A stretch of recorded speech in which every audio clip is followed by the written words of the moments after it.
आप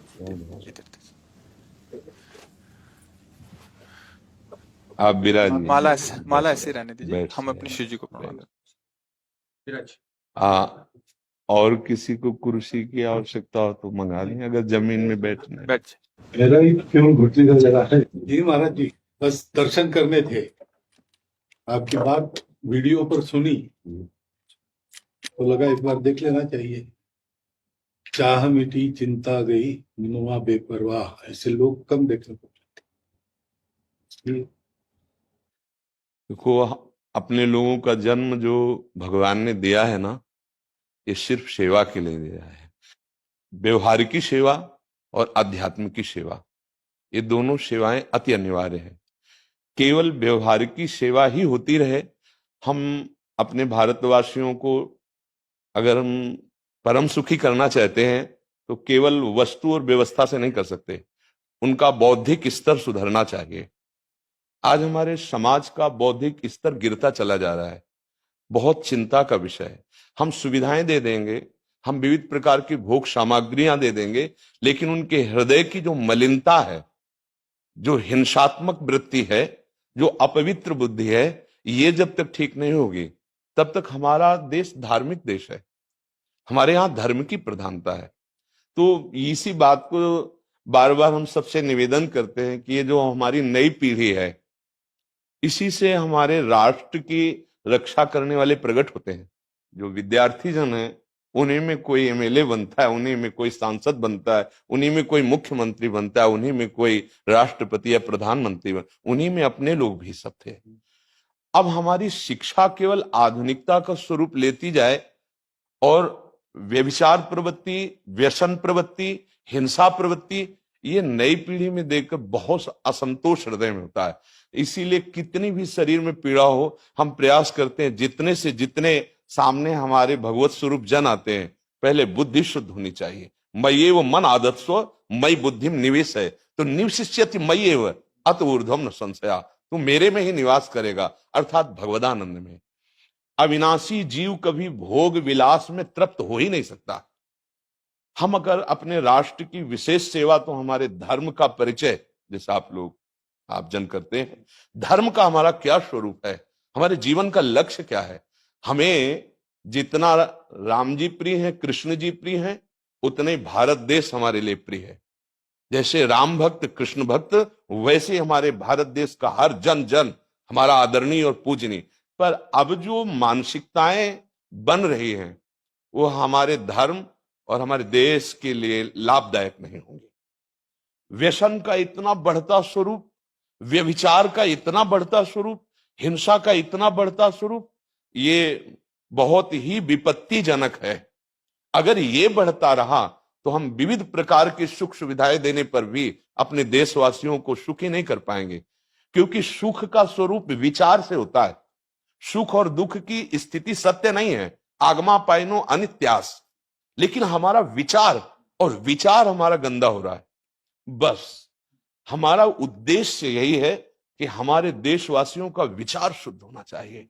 अगर विचार शुद्ध है तो राष्ट्र प्रियता, जन सेवा, समाज सेवा, ये सब स्वाभाविक होने लगेगा। और विचार अशुद्ध है तो सुविधाएं बहुत हैं, उनका दुरुपयोग हो रहा है। तो बस आप सबसे बड़े बड़े जो उपदेष्टा जन हैं, जो बड़े बड़े धर्म की रक्षा के लिए भगवान ने जिनको भेजा है, उन सबसे यही प्रार्थना है कि सब व्यवस्था करते हुए हमारे देशवासियों की बुद्धि अध्यात्म को समझे। बिना अध्यात्म को समझे दुख सुख की समानता बिना किए परम सुख का अनुभव हो ही नहीं सकता। इस मायाकृत भोग पदार्थों को भगवान ने दुख योनया कहा है। मानो एक बोर्ड लगा दिया, दुखालयम अशाश्वतम, और हम सब यही चाहते हैं कि लौकिक भोगों को भोगने से ही हमारा राष्ट्र सुखी हो जाएगा या हम सुखी हो जाएंगे। नहीं, लौकिक भोगों को पूजन सामग्री बना करके और साध्य सच्चिदानंद प्रभु को रखा जाए तो आनंद की उमंगन हो जाएगी। बहुत सुंदर मानव जीवन का स्वरूप है, जिसे देव दुर्लभ कहा गया। दुर्लभो मानुषो देहो, लेकिन क्या दुर्लभता शब्द स्पर्श रूप रस गंध इन्हीं विषय के भोगने की या इन्हीं सुविधाओं के लिए दुर्लभ कहा गया? दुर्लभ है किसी सच्चिदानंद सुख के लिए। और उस सुख को तो हम भूले हुए, एकदम बहते हुए शब्द स्पर्श रूप रस गंध के प्रवाह में चले जा रहे हैं और इसी को सौभाग्य समझ रहे हैं। कि हमें सुख प्राप्त हो रहा है। नहीं, हम सबसे प्रार्थना करते हैं कि आप अपने धर्म को समझिए, आप अपने स्वा को जहां जहां स्थापित करते चले जा रहे हैं, आप उसे गंदा करते चले जा रहे हैं। मदिरा में, हिंसा में, द्यूत कीड़ा में, बेविचार में, इसे दोष नहीं समझा जा रहा है। और हमारे शास्त्र और हमारा धर्म इसको निषेध करता है। कलयुग की स्थिति बताई गई है। छोटे छोटे बच्चे व्यसन करने में लग गए। आज स्कूली विद्यार्थी जिनको ब्रह्मचर्य से पुष्ट होना चाहिए, वो ब्रह्मचर्य नष्ट कर रहे हैं। ये बड़ा चिंता का विषय है। हमारे देश के लिए जो जवान चाहिए, हमारे देश के लिए जो भक्ति चाहिए, उसमें बुद्धि और शरीर बल दोनों होना चाहिए। शरीर बल क्षीण हो रहा है क्योंकि व्यभिचार प्रवृत्ति में बहुत कमजोर अवस्था में, जैसे गेहूं की फसल है और गलेथ में काट ली जाए तो न दाना मिलेगा न सही भूस मिलेगा, ऐसे ही 20 वर्ष की अवस्था तक यदि ब्रह्मचर्य नष्ट कर दिया जाए तो वो गृहस्थ के योग्य में नहीं रह सकता। राष्ट्र सेवा की क्या बात है। हमारे राष्ट्र सेवा के लिए बहुत विशाल हृदय की आवश्यकता है। हमारे शरीर को बहुत स्वस्थ रखने की आवश्यकता है, तभी हम समाज सेवा, राष्ट्र सेवा। तो शरीर और बुद्धि दोनों का स्वस्थ होना बहुत आवश्यक है। तो शरीर को तो नष्ट किया जा रहा है विषय भोगों में। लोग समझने लगे हैं कि मांस खाने से हमारा स्वास्थ्य अच्छा रहेगा, हम बलवान बनेंगे। अध्यात्म बल नहीं तो तेरे शरीर की चर्बी बढ़ा ले, लेकिन तू न काम पर विजय प्राप्त कर सकता, न क्रोध पर, न लोभ पर, न मोह पर, न हिंसा पर। फिर क्या जीवन। तो इसीलिए हमारा बार बार हृदय में सबसे प्रार्थना है, जिस संत भगवान भी आते हैं कि देखो इस समय आवश्यकता विचार शुद्ध करने की है, आहार शुद्ध करने की है, आचरण शुद्ध करने की है। हमारे देश ने चरित्र की पूजा की है। रावण किसी बात में कम नहीं था। आज भी कोई शिव अगर अभिषेक होता है तो तांडव स्तोत्र उसी का गाया जाता है। जटाटवी गलत ज्वलप प्रवाह पावित स्थले।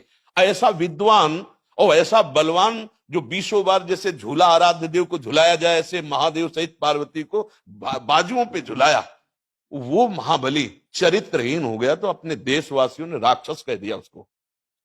चरित्र, आज हम चरित्र पर ध्यान ही नहीं दे रहे।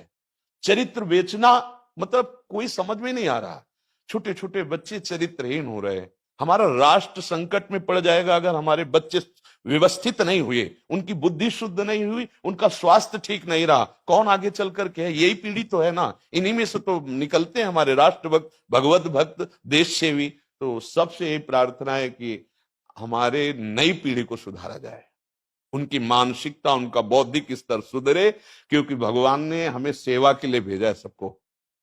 चाहे जितना एकांत गुफा में भजन करे, उसकी भजन की सिद्धि समाज सुधार में लगेगी। अगर समाज सुधार में नहीं हुई तो खास बात नहीं हुई। अपना उद्धार कर लेना कोई खास बात नहीं है। खास बात है अपने जीवन को सत्य और तप में तपा करके समाज को प्रदान कर देना। हाँ, विविध प्रकार से हमारे समाज को सुख पहुंचे, इसी में भगवान विराजमान है। बहुनाम जन्म नाम अंते ज्ञानवान माम प्रपद्यते वासुदेवा स्वरम सम आत्मा सुदुर्लभा। भगवान कहते हैं बहुत जन्मों की आराधना के बाद ऐसा विवेक जागृत होता है, ऐसा ज्ञान प्राप्त होता है कि सबके हृदय मंदिर पर भगवान वासुदेव विराजमान है। और यही अगर लक्ष्य बन गया तो संसार की सेवा करते हुए वो भगवान को प्राप्त हो जाएगा। ये संसार है नहीं, ये वासना वासुदेवस्य वासितम भुवनत्रयम् सर्वभूत निवासोस्मि वासुदेव नमोस्तुते। वो वासुदेव ही अपनी वासना, इच्छा, एक हम बहुत श्यामा विस्तार कर लिया है। यही जनाना है कि तुम साधारण देह नहीं हो प्यारे, तुम अविनाशी के बच्चा हो, जो चाहो कर सकते हो। पर तुम्हारी चाह गलत दिशा को चली गई। व्यसन छोड़ो, बेविचार छोड़ो, तो हमारे राष्ट्र सेवा में लगो, समाज सेवा में। बूढ़े बूढ़े माता पिता को जवान बच्चे निकाल दे रहे हैं। क्या ज्ञान है? जिस समय हम किसी ज्ञान के योग्य नहीं थे, अपनी रक्षा नहीं कर, उन्होंने हमारा मल धोया। आज हमें अवस्था उनकी सेवा की। हमारा समाज किस तरह से गिरता जा रहा है। जब बूढ़े जन मिलते हैं ना कि हमें घर से निकाल दिया, हमारे बेटे सेवा नहीं करते, तो लगता है हमारे शास्त्र तक पहुंचना तो बड़ी कठिन बात है। ये मनुष्य की मनुष्यता को भी छोड़ते चले जा रहे हैं, नहीं चले जा रहे। अब जैसे और लोग बहुत से वचन ऐसे, हम आपको ये दे देंगे, हम आपको ये दे देंगे, उसे होगा क्या? जो आप देना चाहते हो बहुतों के पास है। इनकी बुद्धि सुधारो, इनको धर्म का ज्ञान करवाओ, इनको राष्ट्र प्रियता सिखाओ कि राष्ट्र के लिए कैसे प्राण समर्पित किए जाते हैं।